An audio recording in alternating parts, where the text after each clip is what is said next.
On a trouvé le successeur de Patrice Evra pour vous à gauche, Sidney.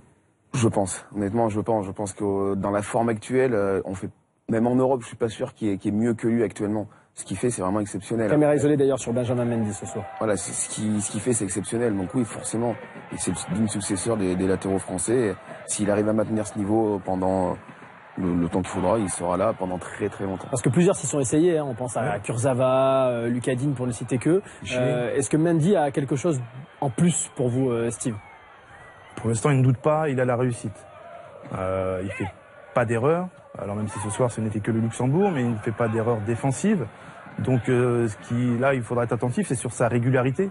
Et c'est là où il fera peut-être la différence avec les autres et où s'installera à ce poste en tant que titulaire, c'est en étant régulier à chaque match. Les deux latéraux, Sidibé, Mendy, ce sont les latéraux que nous devons avoir à la Coupe du Monde 2018, qui doivent maintenant s'imposer et s'installer. Ils sont arrivés sur la pointe des pieds entre guillemets, maintenant il faut s'imposer. Ils jouent dans un grand club, Monaco, qui fait une très très belle saison, tant mieux pour eux. Mais il faut s'imposer, il faut qu'ils arrivent à chaque sélection en tant que patron, avec des certitudes que voilà, c'est leur poste et ils vont le garder. Vous parliez du patron, le patron est là, il est avec nous en direct sur Canal Plus Sport, Didier Deschamps. Bonsoir Didier, victoire 3-1 de l'équipe de France face au Luxembourg. Je disais tout à l'heure, le score ne reflète pas forcément la volonté de cette équipe luxembourgeoise qui vous a posé tout de même des problèmes dans la première demi-heure et puis en égalisant d'ailleurs après le premier but d'Olivier Giroud, Didier. Oui, c'était un match compliqué. Cette équipe luxembourgeoise avait fait voir de la qualité les matchs précédents. Elle l'a fait aussi contre nous.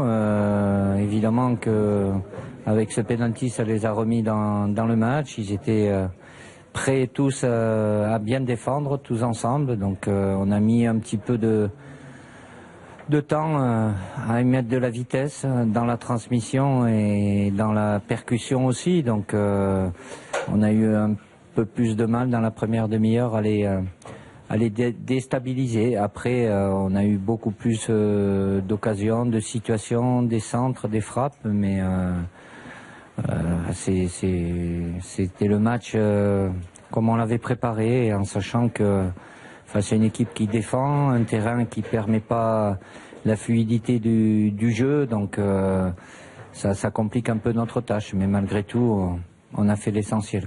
Steve Marley. Didier, félicitations pour la victoire. Donc on a vu que la victoire s'est acquise en deuxième période, mais qu'on a quand même beaucoup souffert en première période, notamment sur les coups de pied arrêtés. Donc toi, je voulais te demander qu'est-ce qui t'a plu, qu'est-ce qui t'a déplu dans cette rencontre? Oui, ils sont dangereux sur coup de pied arrêté parce qu'ils ont beaucoup de taille, un peu plus que nous, donc ils ont mis beaucoup d'engagement. Bon, on a eu ce penalty, même si la faute est vraiment légère pour pas dire autre chose, mais on est un peu en retard. Ils profitent de chaque occasion qu'ils ont. Après, il y a eu quelques ballons aussi dans la verticale, dans la profondeur, en première intention, qui nous a mis un peu en difficulté, mais à partir du moment où on avait décidé de se positionner haut avec les deux latéraux par rapport à notre animation défensive, eux ils attendaient que ça, une perte de balles pour se projeter. Mais bon, on a su globalement bien maîtriser. On aurait pu faire mieux encore dans la percussion et le jeu vers l'avant, mais c'est certainement aussi beaucoup le terrain qui nous a empêché de mettre plus de fluidité, quoi. Sidney Govou. Bonsoir coach, félicitations pour la victoire. J'ai une petite question pour me projeter sur le match de mardi. Sidney. Sur le match de mardi, je voudrais savoir. Ah déjà? Oui, ben maintenant on est passé à autre chose.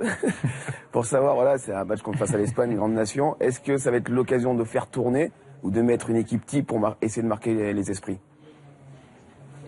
Je vais l'écouter. Je sais pas encore. Je vais voir déjà demain la récupération de ceux qui ont joué.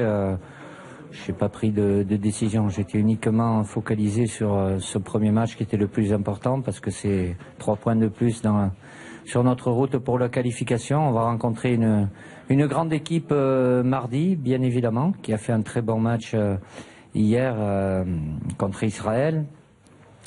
Mais bon, j'ai pris des joueurs, donc c'est pour concerner aussi tout le monde. Je dois tenir compte de certains paramètres aussi pour mardi, parce que derrière, il y en a qui ont des échéances importantes, ne serait-ce que 2 équipes, Monaco et Paris, qui ont un titre à jouer, la finale de la Coupe de la Ligue. J'ai 10 joueurs, en comptant 5 de chaque côté, donc je vais y réfléchir, mais il y aura de la place pour d'autres joueurs mardi, forcément. Comme Sydney a ouvert sur le futur, Didier, une question aussi. Karim Benzema s'est exprimé cette semaine dans la presse en demandant des explications. En vous demandant des explications, est-ce que son statut d'attaquant titulaire au Real Madrid et ancien pensionnaire de l'équipe de France mérite que vous lui en donniez? Vous aimez bien ce sujet. C'est pas mon actualité. Je vous l'ai dit hier. Bien essayé quand même, on ne sait jamais, mais c'était aujourd'hui le Luxembourg et mardi l'Espagne. Bah, je si je le décide, je vous répondrai. Ouais, je vous répondrai pas mardi, ça c'est sûr. Ah, bon, je tenterai quand même. Merci beaucoup Didier d'être venu ce soir dans l'après-match, après la victoire face au Luxembourg 3-1. D'autres réactions à venir. Alors pour patienter, on va vous montrer l'autre match du groupe, la victoire